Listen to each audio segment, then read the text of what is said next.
Tingnan po natin, patuloy pa natin tingnan itong pangatlong aspeto naman, personality. Tingnan natin yung moral integrity, sexual purity ngayon. Yung domestic authority ay mahalagang maintindihan natin na yung kanyang authority ay premised upon yung kanyang attitude. Hindi ka pwedeng pumili o ikaw mismo hindi ka pwede kung itong mga bagay na ito ay wala sa iyo. Ano yun? Number 1? Na self-will. Ano yung self-will? Ako ang tama.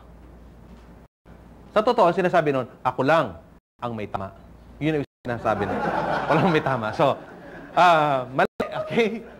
So, yung magagalitin, hindi pwedeng pastor yan, o hindi pwedeng elder yan. Magagalitin konting bagay, nagagalit, nawawala. Pastor, talagang hindi ko lang mapigilan ng sarili ko. Gusto ko talagang pumatay ng tao minsan.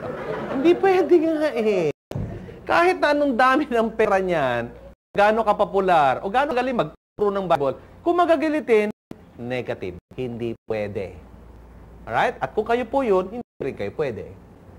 So, kinakailangan self-control. Ang solution dyan ay die to self. Romans chapter 6 verse 11, remember that? Die to self. Say it again. Die to self. Right? Kailangan patay ka sa kasalanan. Alright, not given to mind. Na maraming mga issue dito, tinatanong bakit si Kristo gumawa ng alak. Yung mga tanong. Kristo ka ba? At nasa kasala ka ba? At maraming mga issues. Alright, let's put those side issues away and get into the real essence of the word. Ano po ba ang issue dito ni Apostle Pablo tungkol sa alak? Sa ating kapanahunan, kapag may hawak ng bote ng beer, lasinggero ka. Ang tawag po dyan ay perceptional truth. Perceptual truth means truth from the eye of the beholder. It doesn't have to be truth. It's just the way it is perceived. At yung iniisip ng mga tao, hindi natin nakokontrol. Hindi ba? So, since hindi natin nakokontrol yung iniisip ng mga tao, gawin lang natin yung mga bagay na magbibigay ng tamang pananaw sa mga tao sa paligid natin. Okay po ba yun? So, let's not argue about this wine thing anymore. Ang punto, pag nakita ka na may hawak na bote ng beer at ikaw ay pastor, anong conclusion ng mga tao? Kasinggerong pastor. Alright? So, wag na lang. Maraming mga sub-issues and another issue is this. Kung mahina ka talaga dito at dati ka alcoholic at ngayon amoy lang ng takip o tansyan ng alak, bumabalik iyong passion, wag na lang balikan. In fact, pag communion, gusto na lang inumin mo. Yung mga taong dating lasinggero, gusto nila pag communion, alak talaga gawin. Tanggapin natin ang Panginoong dugo ng Kristo. Sa maghapon, mga 5 shot na siya. Yung bandang hapon, lasing na siya. So, dapat maging careful tayo na ano man nakakatukso sa atin, stay away from it. Okay? Okay, so let's go on. Ano yung sumunod? Ayan. Karugtong yan nung magagalitin, di ba? Ano yan? Hindi nanununtok. Hindi nang bibigwas, hindi nang bubuntal. Alam niyo, marami sa atin talagang... Alam niyo kung ba't manununtok ang laki? Hindi yan self-defense. Kadalasan, bunga yan ng ego, ng pride. Pag punong-puno tayo ng ego, ng sarili, nanununtok tayo Diba?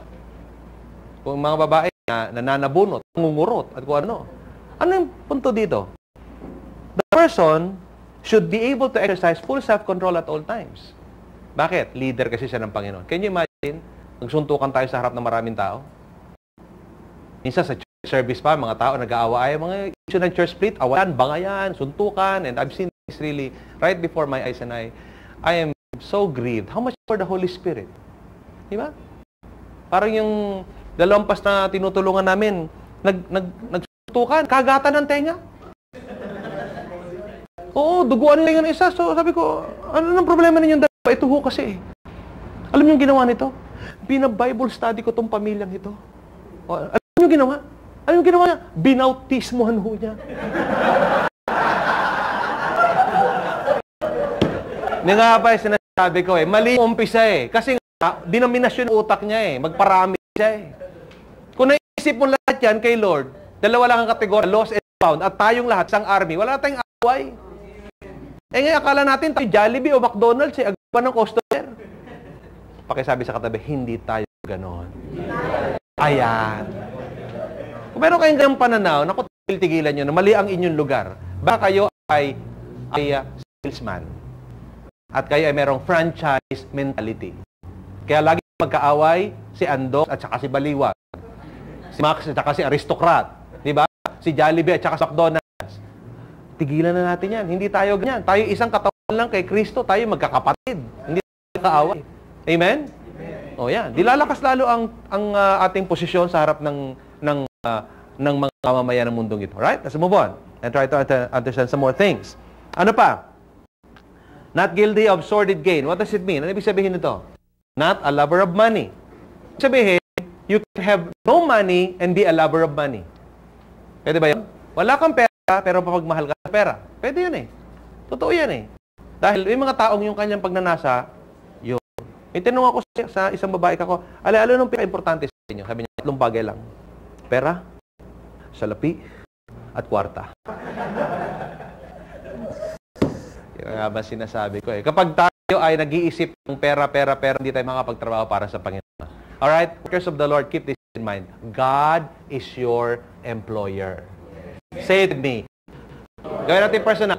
God is my employer. Ang ibig sabihin, si Lord magaling. Sa iba't ibang kamay niya idadaan ang sweldo niya sa iyo para wag kang magtiwala sa iisang kamay.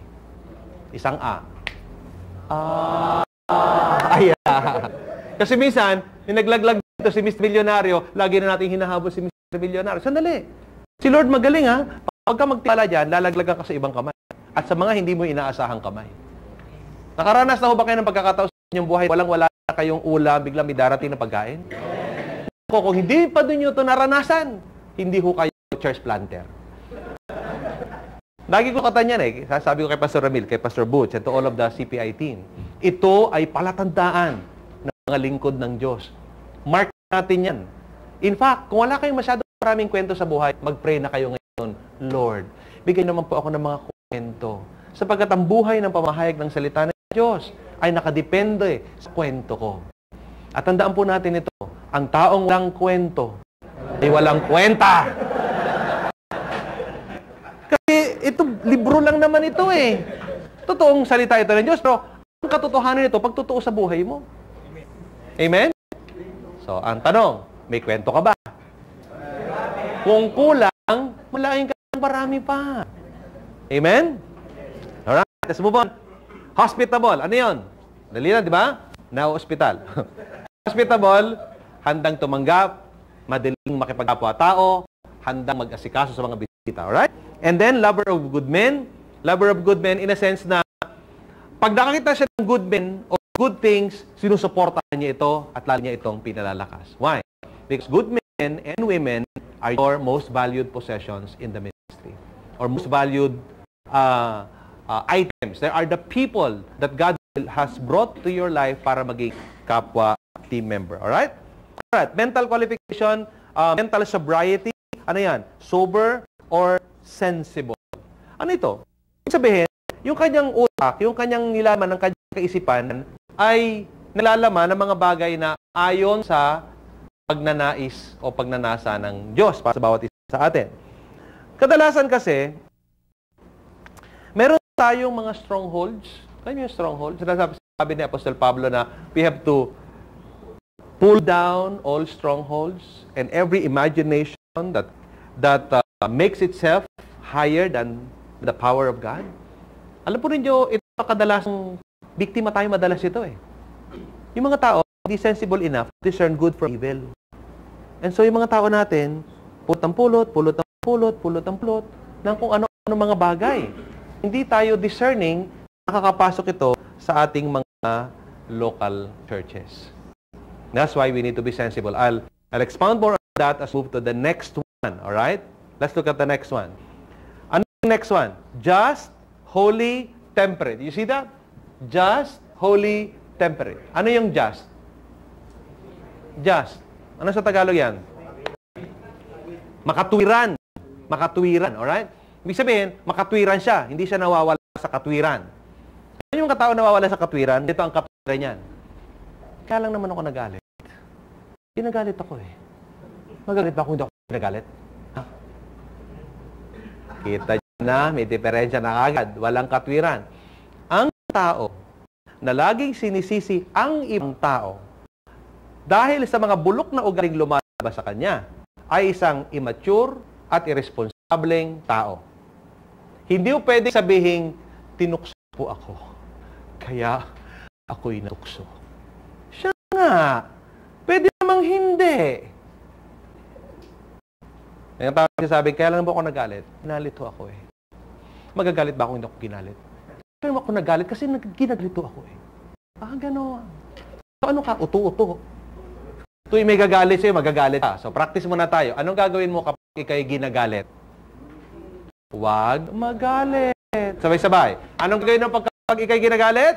Huwag magalit. Anong gagawin mo kapag ikaw ay inasar? Huwag masar. Anong gagawin mo kapag ikay tinutso? Oh, kita niya na. Pakisabi katabi, ang dali, di ba? Ang dali lang niya. Oh, kayang-kaya niya yan. Ang problema, sisi ng sisi ng sisi. Ito niyo sa church. Kaya di umulad ang mga church. Sino sinisisi palagi? Pastor. Pastor ang nakikita, pastor ang sinisisi, pastor ang laging may kasalanan. Wow, ang pastor. Lagi na lang siyang may kasalanan. You know, people needs to understand that they have responsibility. At yan, ay trabaho natin. Now, look at the last one. Holding fast the faithful word. Ano yung holding fast the faithful word? Holding fast the faithful word. Okay, let's translate that into words that understand. Ibig sabihin, nananatili sa salita ng Diyos. Ano man ang mangyari, the person clings on to the word. Ito ang sinabi ng salita ng ating Panginoon. Alam po ninyo, in our generation today, there are so many extremes. I'd like to pause for now to warn you of those extremes. Maraming kapaparaanan na ang Diyos ay nangungusap sa atin. Tama po ba yun?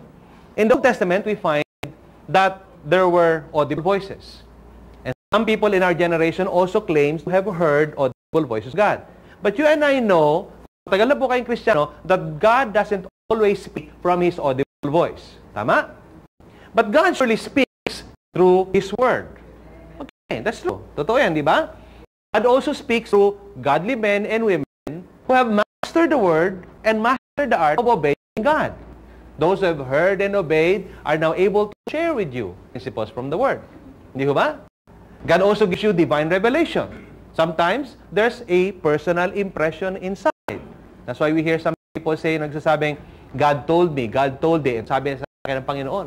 Pero yung sabi ng Panginoon ay hindi pwedeng maging sabi lang ng Panginoon sa iyo, maliban na ito ay ma-affirm ng mga mapagkakatiwalaang espiritual na Kristiyano sa paligid mo. At dito ang pasimula ng pagkatopak napakaraming mga tapat na lingkod ng Diyos. Yung mga naniniwalang sila lang ang kinausap ng Diyos.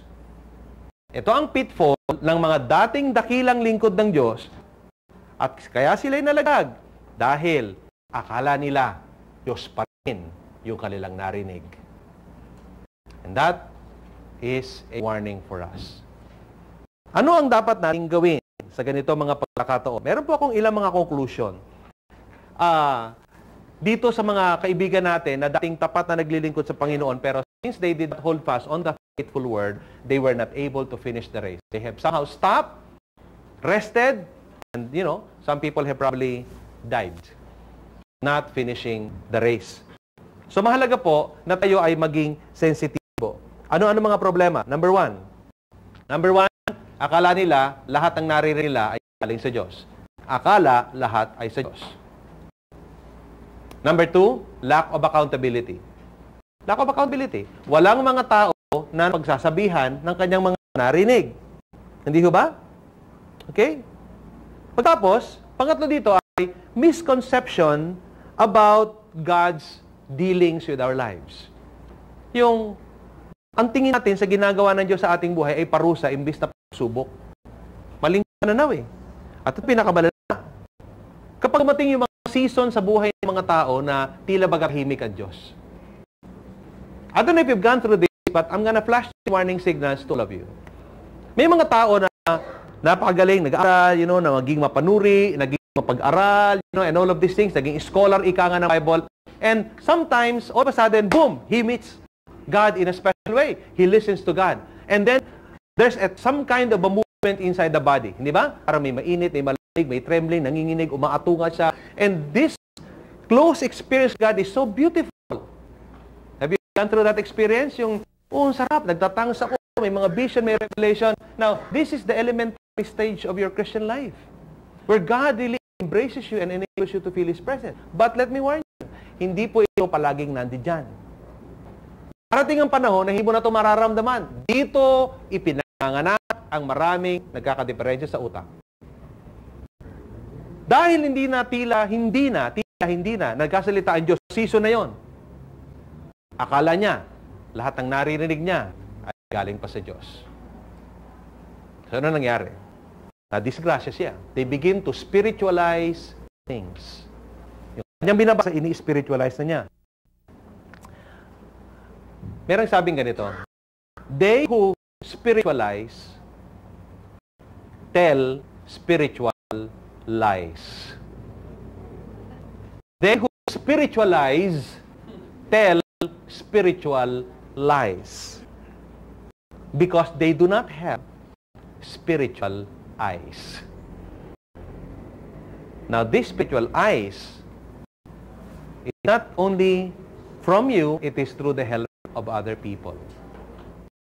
Church leaders, hold fast to the faithful word.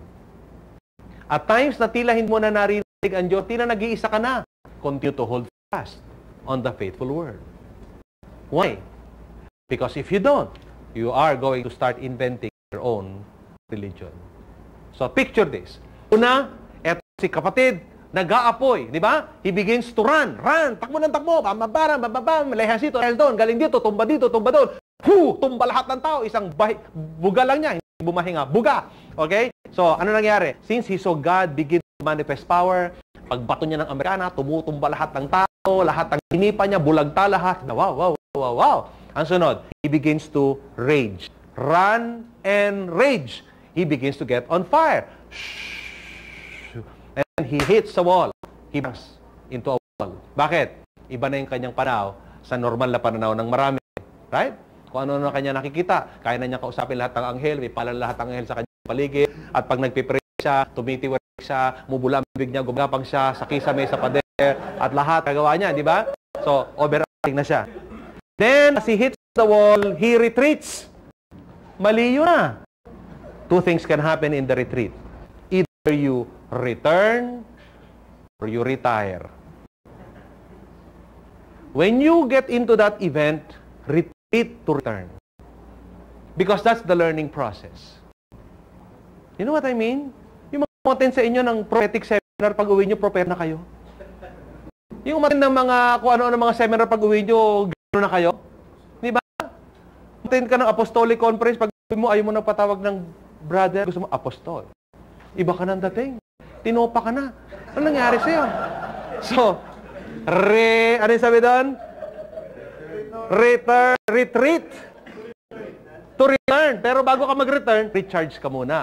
Run, rage, retreat, recharge, return, or retire.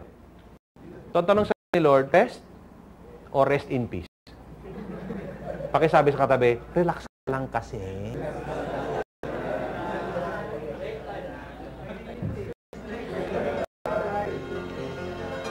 That ends our session.